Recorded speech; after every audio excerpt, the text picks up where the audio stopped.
गजानंद भगवान की जय। जगत जननी गौ मात की जय। भारत के नंदी भगवान की जय। काल भैरवनाथ की जय। बछड़ा भगवान की जय। बछड़ी भगवान की जय।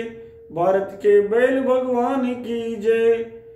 एक अद्भुत अवसर है, एक शुभारंभ है। अब तक 250 भागवत कथाएं प्रत्यक्ष लोगों के साथ बैठकर चर्चा करने का मौका मिला। आज उसको सार रूप में करके एक एक अध्याय में भागवत कथा क्या कहना चाहती है, किस प्रकार ये भागवत कथा गाय की कथा है, किस प्रकार ये गोवंश की गाथा है, किस प्रकार ये कथा सिद्ध करती है कि गो सेवा जो है वो स्वयं नारायण का कार्य है, किस प्रकार ये कथा सिद्ध करती है कि सुनो रे, ये जो गाय है धरती का स्वरूप है, सुनो रे, ये जो नंदी भगवान है ये धर्म का स्वरूप है। इसलिए गाय और नंदी भगवान की सेवा करना साक्षात धरती की सेवा करना है, साक्षात धर्म की सेवा करना है। किस प्रकार ये भागवत कथा बताती है कि सुनो रे, सारी की सारी सृष्टि बेटा है, राक्षसों से लेकर देवता तक सबके सब प्राणी मात्र बेटा है, और माँ अगर है तो केवल गैया मैया है। इस प्रकार की जो धारणा को जो सिद्ध करती है भागवत कथा, जो साक्षात सदा सेव्या श्रीमद् भागवती कथा है। ये सदा सेव्या श्री कृष्ण सेवित गौ कथा है। वस्तुतः उस गौ कथा को आप सबके सामने चर्चा करने का सौभाग्य प्राप्त हुआ है, और इस सौभाग्य का विलक्षण आनंद यह है कि हम निरंतर अभ्यास के द्वारा, एक दूसरे से संवाद के द्वारा एक एक अध्याय को जानेंगे। किस प्रकार ये भागवत महापुराण क्या कहना चाहती है, कैसे ये जीवन में उद्धार लाना चाहती है, क्योंकि इसका तो प्रत्येक श्लोक सुनना, इसके तो श्लोक का चौथा अंश सुनना भी अपने आप में अद्भुत है। आइए इस भागवत कथा में प्रवेश करते हैं। प्रारंभ का नियम है कि मंगलाचरण आवश्यक है। आदि मध्य च अंत हरि सर्वत्र गीयते। किसी भी कथानक में, किसी भी श्रेष्ठ कथानक के आदि में, उसके मध्य में और उसके अंत में नारायण का गुणानुवाद आवश्यक तत्व है। इसलिए आइए हम सबसे पहले गजानंद भगवान की वंदना के साथ इस यात्रा का शुभारंभ करते हैं। वक्रतुंड महाकाये सूर्यकोटि समप्रभ निर्विघ्नं कुरु मे देव सर्वकार्येषु सर्वदा। सच्चिदानंद रूपाय विश्वोत्पत्त्यादि हेतवे तापत्रय विनाशाय श्रीकृष्णाय वयं नुमः। श्रीकृष्णाय वयं नुमः।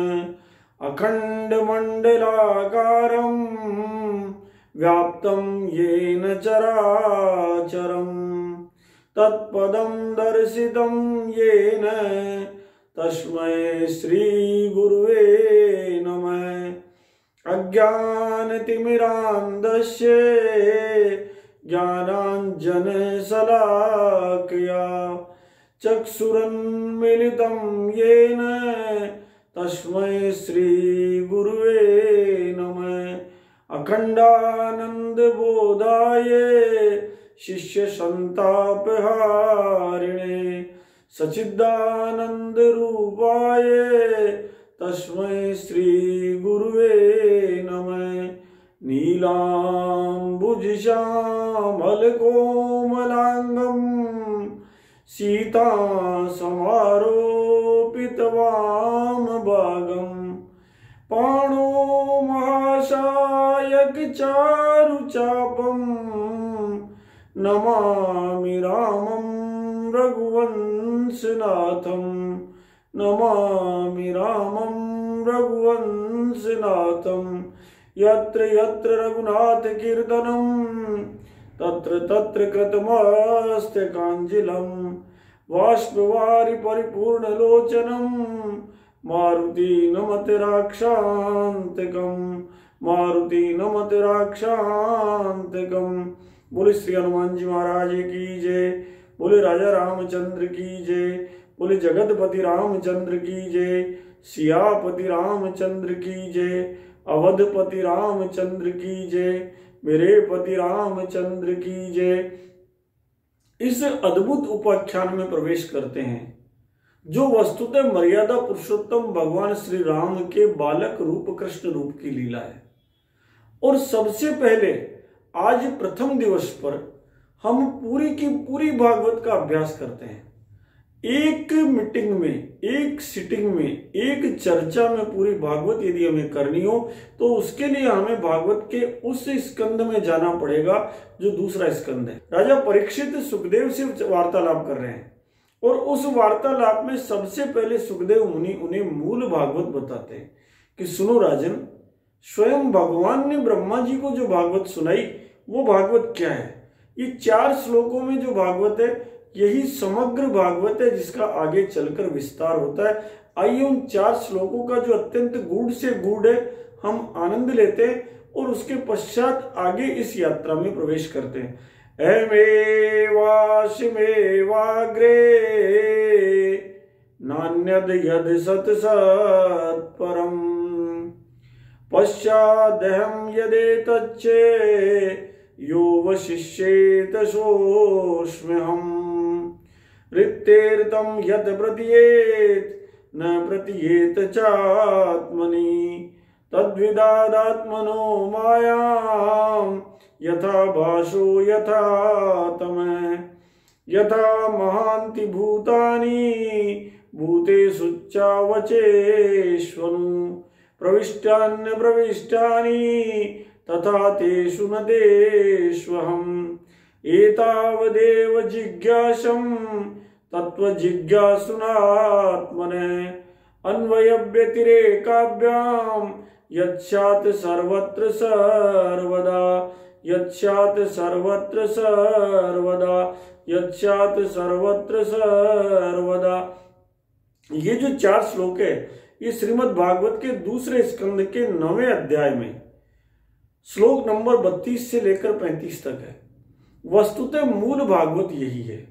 इन 4 श्लोकों को भगवान ने स्वयं ब्रह्मा जी को कहा, आगे चल के इन्हीं का विस्तार हुआ और तो ये विशाल भागवत रूपी महापुराण हमारे सामने प्रकट हुआ जिसके 10 लक्षण हमारे सामने बनकर आए। अत्र सर्गो विसर्गस्य स्थानम पोषण मूते मनवंतरे शानु कथा निरोधो मुक्तिराश्रय। ये 10 लक्षण बने। सर्ग के, विसर्ग के, मनवंतरों की कथाओं का ये जो विस्तार हमें प्राप्त हुआ वो इन्हीं 4 श्लोकों से प्राप्त हुआ। वस्तुतः ये 4 श्लोक ये मूल भागवत क्या है। अहमेवाशमेवाग्रे नान्यद यत् सत्सत्परम्। भगवान कहते हैं सुनो, इस सृष्टि के पूर्व केवल और केवल मैं ही था। मेरे अतिरिक्त ना तो स्थूल था ना ही सूक्ष्म था और ना ही ये दोनों का कारण अज्ञान था। जहां ये सृष्टि नहीं है वहां भी केवल और केवल मैं हूं और जहां ये सृष्टि के रूप में प्रतीत हो रहा है वह भी केवल और केवल मैं हूं। और इसके अलावा यो वशिष्येत सोऽस्म्यहम्, जो शेष बच जाता है वो भी केवल और केवल ब्रह्मा जी महाराज मैं ही मैं हूं। वास्तव में न होने पर भी जो अनिर्वचनीय वस्तु है जो मेरे अतिरिक्त है और जो मुझ परमात्मा से चंद्रमा के प्रतिबिंब के समान पृथक दिखाई देती है वो नहीं होने के बावजूद भी आकाश मंडल में उत्पन्न राहु के समान दिखाई दे रही है, वो मेरी माया है। और जो होते हुए मैं नहीं दिख रहा हूं ये भी मेरी माया है। इसलिए सुनो, जिस प्रकार प्राणियों के भीतर भी शरीर विद्यमान है और बाहर भी ब्रह्मांड विद्यमान है, इसी प्रकार प्राणियों के भीतर भी मैं ही विद्यमान हूं। और जिस दृष्टि से प्राणी विराट पुरुष को देखता है, पूरी सृष्टि को देखता है, वो भी केवल और केवल मैं ही हूं। इसलिए मेरे अतिरिक्त कोई नहीं है। इसलिए ब्रह्मा जी महाराज ये ब्रह्मा नहीं है, ये ब्रह्मा नहीं है, ये ब्रह्मा नहीं है। इस निषेध पद्धति से यदि कोई धारणा करता जाएगा तो भी मुझे पालेगा। और ये ब्रह्मा है, ये ब्रह्मा है, इस अन्वय पद्धति से यदि कोई यात्रा प्रारंभ करेगा, अर्थात सिया राम मैं सब जग जानी करूं प्रणाम जोर जुग पानी से यात्रा प्रारंभ करेगा तो भी वह मुझे पालेगा। दोनों तरफ से जैसे भी चाहे वो मुझे प्राप्त कर सकता है, क्योंकि यत शात सर्वत्र सर्वदा। जो तत्व को जानना चाहता है उसे इतना ही जानने की आवश्यकता है कि यत शात सर्वत्र सर्वदा। ये मूल भागवत है। वस्तुतः इन 4 श्लोकों में वो सारी भागवत है। या तो मूल भागवत क्या है, गाय की सेवा मूल भागवत है, तुलसी महारानी की सेवा मूल भागवत है, नित उठ गाओ भागवत कर लो गौ को ध्यान, गौ तुलसी श्री भागवत जानो एक समान। गाय की सेवा करना, तुलसी की सेवा करना और भागवत का पाठ करना, ये तीनों बराबर है। और या फिर ये मूल भागवत जो है, ये भागवत का मूल आधार है, जिसका विस्तार करके आगे जाकर ये विराट रूप से भागवत की रचना हमारे सामने प्रस्तुत हुई। कल हम इस भागवत का महात्म्य अध्ययन करेंगे कि इस भागवत के अध्ययन से, इसके सुनने से, इसको बोलने से, इसके दर्शन करने से, इसको घर में स्थापित करने से क्या पुण्य लाभ प्राप्त होते हैं, इसका विस्तार पूर्वक अध्ययन करेंगे। आज आइए हम इस कथा को यही विराम देते हैं।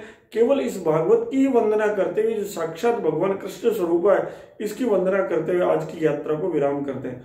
पुरा मया प्रोक्तम जायनाभ्ये पद्मे निषन्नाय ममादि सर्गे ज्ञानम परम महिमावभासम यत्सूरयो भागवतम वदन्ति।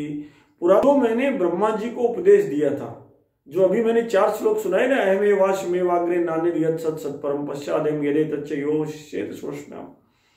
ये जो 4 श्लोक है, उसके लिए भगवान कहते हैं कि पुरा मया प्रोक्तम जायनाभ्ये, पूर्व काल में नाभि कमल पर बैठे हुए ब्रह्मा जी महाराज को मैंने जो उपदेश दिया था, ज्ञानम परम मन महिमा विभाषम, वो मेरी महिमा को बताने वाला परम ज्ञान है। और इसी ज्ञान को ही सब विद्वान पुरुष भागवत कहते हैं। यही भागवत है, अर्थात भगवान कृष्ण का वाणीमय स्वरूप यही है।